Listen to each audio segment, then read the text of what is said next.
वो भी उनकी एक रीसेंट वीडियो जो चली है, ये देख लें आप, कबूतरबाजी, कबूतरों के साथ अपना टाइम गुजार रहे हैं वो। इमरान खान को एक बद किरदार शख्स साबित करने के लिए हर तरह का इल्ज़ाम यानी अभी तक लगाया गया, इद्दत में उन पर खातून के साथ निकाह करने का इल्ज़ाम, अगर खुदा न खास्ता उनके साथ उनकी ज़िंदगी को ख़त्म किया गया तो फिर हम पाकिस्तान आएंगे और पाकिस्तान की पॉलिटिक्स में हिस्सा लेंगे। ज़ादों का इंटरव्यू है कासिम का और सलमान का, जो सुलेमान का, जो उन्होंने स्काई न्यूज़ को दी। पटियाला में रात जो कुछ हुआ वो उसकी गुफ्तगू पाकिस्तान के पूरे सोशल मीडिया पर जारी है। अल्लामा राजा नासिर अब्बास जो एक मजहबी स्कॉलर भी हैं और ख़ासी उनकी एज है। बिस्मिल्लाहिर्रहमानिर्रहीम, अस्सलाम वालेकुम। मैं आपका मेज़बान समी इब्राहिम और आप देख रहे हैं हमारा सोशल मीडिया।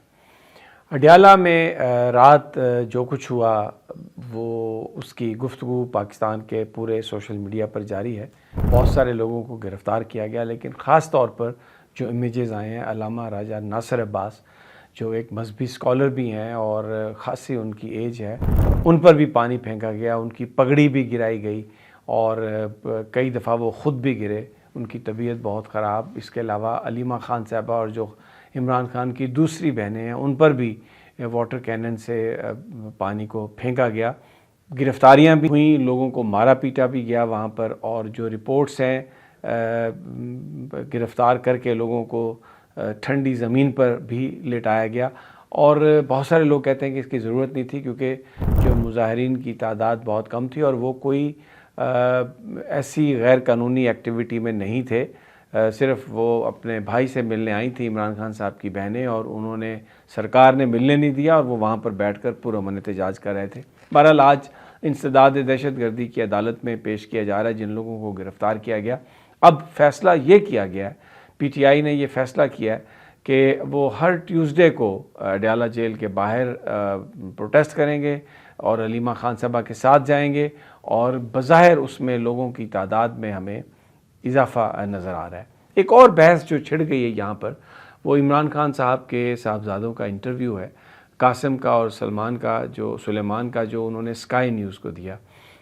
बहुत वायरल हुआ है वो इंटरव्यू। उसमें बताया इमरान खान की हालत के बारे में, इमरान खान के बच्चों ने, उनके बेटों ने, कि उनको डेथ सेल में रखा गया, बिजली बंद कर दी जाती है, पानी गंदा दिया जाता है। जो सलूक है इमरान खान के साथ वो गालबन जो इंटरनेशनल स्टैंडर्ड्स हैं जेलों के या जो कवानीन हैं उसके बिल्कुल मुनाफी है। और उनको अब ये यकीन समटाइम्स नहीं आता या वो ये सोचते हैं कि हो सकता है कि वो दोबारा कभी अपने बाप से ना मिल सकें। एक ऐसी गुफ्तगू है जिसने पूरे पाकिस्तान में जो PTI के लोग हैं उनको बहुत ही यानी तकलीफ़ में मुब्तला किया है, इसलिए कि इमरान खान के बच्चों की ज़बानी जो बात आएगी उस पर लोग बिलीव करते हैं। और एक और जो बात कही है जो यहाँ पर इस वक्त मौजूद सुखन है वो ये है कि इमरान खान के दोनों बेटों ने कहा कि अगर हमारे बाप को एग्जीक्यूट कर दिया गया, अगर खुदा न खास्ता उनके साथ उनकी ज़िंदगी को ख़त्म किया गया तो फिर हम पाकिस्तान आएंगे और पाकिस्तान की पॉलिटिक्स में हिस्सा लेंगे। और वो यानी इस सेंस में उन्होंने बात की कि वो जो उनके बाप का मकसद है उसके लिए लड़ेंगे और जो बाप के साथ ज़्यादती हुई है उसका वो बदला लेंगे। इस पर बहुत बहस छिड़ गई। जो बहुत सारे जो हुकूमती प्रो गवर्नमेंट जो लोग हैं उनमें कई लोग तो बहुत पुराने हैं और इसलिए उनको सीनियर कहा जाता है, उन्होंने इसमें सोशल मीडिया पर यह कहना शुरू कर दिया कि अब ये एक ख़ानदानी सियासत की तरफ इमरान खान साहब जा रहे हैं। वो ख़ुद ख़ानदानी सियासत के मुखालफत करते रहे हैं और अब उनके बच्चे जो हैं वो इस पॉलिटिक्स में जा रहे हैं। इसको यानी इस पॉइंट को उठाया जा रहा है, लोगों को ये बताया जा रहा है एक और प्रोपेगेंडा इमरान खान के बारे में कि देखें वो जो कहता है उस पर बिलीव नहीं करता और उसका जो किरदार है, उसका जो एक्शन है, उनकी वो गुफ्तगू से बिल्कुल वो दूसरा होता है, उससे हट के होता है। हालांकि बहुत सारे लोगों ने उसके जवाब भी दिए हैं कि अगर खुदा न खास्ता इमरान खान को कुछ हो जाता है तो उसके बच्चे अगर सामने आते हैं तो ये कोई डायनेस्टी नहीं है, ये कोई ख़ानदानी सियासत नहीं है, वो कोई इनहेरिट नहीं करेंगे पावर, वो तो आके अपने वालिद साहब की जो उनके साथ जो ज़्यादती हुई उसका बदला लेने के लिए आएंगे या वो उस मकसद को पूरा करने के लिए जो उनके वालिद ने कही। तो वो जो सिचुएशन है जिसमें आप मजबूर हो जाते हैं, आप फोर्सेबली आपको हालात इस नहज पर ले आते हैं कि आप पॉलिटिक्स में आए तो वो डायनेस्टी नहीं होती। लेकिन लोगों के जहनों को कंफ्यूज करने की एक्चुअली ये इंटेलेक्चुअल डिसऑनेस्टी है। जो इंटेलेक्चुअली डिसऑनेस्टी यही है कि आप ऐसी चीज़ जो हकीकत में कुछ और हो लेकिन आप उसका कोई और एंगल बयान करें और आपको पता हो कि आप यहाँ पर एक मुनाफकत से काम ले रहे हैं, that is called intellectual dishonesty. और ये पाकिस्तान में तो क्योंकि अब हर चीज़ ऑन सेल है, बड़े बड़े नाम मीडिया के वो ऑन सेल हैं, बिके हुए हैं, और जो जिस अंदाज़ में वो गुफ्तगू करते हैं, जिस अंदाज़ में वो इमरान खान पर तनकीद करते हैं, वो बुनियादी तौर पर अगर आप पाकिस्तान का मेन स्ट्रीम मीडिया उठा के देखें तो उसमें इमरान खान को ईवल बनाने के लिए, इमरान खान को एक बद किरदार शख्स साबित करने के लिए हर तरह का इल्ज़ाम, यानी अभी तक लगाया गया इद्दत में उन पर खातून के साथ निकाह करने का इल्ज़ाम, फिर इसके अलावा उन पर यूनिवर्सिटी का जो 190 मिलियन पाउंड का है करप्शन, फिर वो घड़ियों का मामला बनाया गया कि वो चोरी में मुलव्वस हैं। कोई ऐसा इल्ज़ाम नहीं है। फिर तोशाखाना जो मैंने अभी मैं जिक्र कर रहा हूँ उसके इल्ज़ामात, और उनके करैक्टर असैसिनेशन, फिर नेशनल सिक्योरिटी थ्रेट भी उनको करार दिया गया, साइफर का मामला सारा। तो इमरान खान दुनिया के जो तमाम नकाइस हैं, जो तमाम खराबियां हैं, वो इमरान खान की ज़ात में उन दिखाना कि वो ये सब कुछ कर रहे हैं, ये इस वक्त एक प्राइस है इसकी, और पाकिस्तानी मीडिया वो चला रहा है और उसके पैसे वसूल कर रहा है और सब कुछ कर रहा है। तो इसी तनाज़र में ये उनके बच्चों का अब ये एक चला के क्लिप तो बताया जा रहा है कि देखें जी अब तो वो ख़ानदानी सियासत की तरफ जा रहे हैं।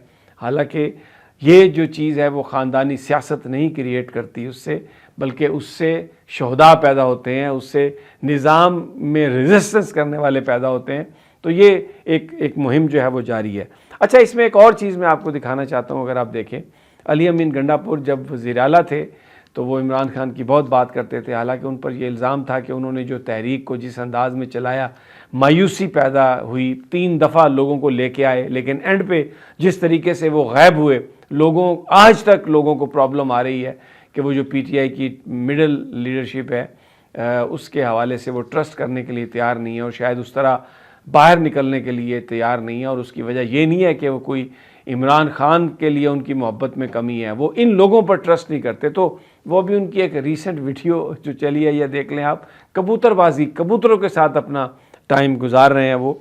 और लेकिन बड़ा एक सवाल ये है कि आप तहरीक इंसाफ के MPA हैं, आप अपने आप को खान का साथी कहते हैं, तो खान तो जेल में पड़ा हुआ है और सॉलिटरी कन्फाइनमेंट में है, कई महीनों से उसकी किसी से मुलाकात नहीं हो रही। उसके बेटे बता रहे हैं कि शायद उनकी ज़िंदगी को ख़त्म करने का मंसूबा बनाया जा रहा है। तो अली अमीन गंडापुर कबूतरों से महजूज हो रहे हैं और वो अपनी कबूतरबाजी में लगे हुए हैं। तो सवाल ये है कि बस अगर वो वज़ीर आला थे तो बस तभी उन्होंने इमरान खान की बात करनी थी, और अभी वो वज़ीर आला नहीं है तो अब उनका उस मामले से कोई ताल्लुक़ नहीं है। तो ये भी सोशल मीडिया पर एक चीज़ जो है वो चल रही है। दूसरा जो अहम एक डेवलपमेंट है वो है जस्टिस जहांगीरी केस। उसमें जो जस्टिस जहांगीरी है उन्होंने नई दरख्वास्तें दी हैं और उसमें chief justice Islamabad high court Sarfaraz Dogar पर उन्होंने मिसकंडक्ट के इल्ज़ामात लगाए हैं कि उन्होंने कहा था सरफराज डोगर साहब ने जहांगीरी साहब को कि आप बहुत हम प्रेशर में हैं तो आप इस्तीफ़ा दे दें और हमें लिख के दे दें इस्तीफ़ा, तो वो प्रेशर ख़त्म करने के लिए ज़रूरी है कि आप थोड़ा सा पीछे हट जाएँ।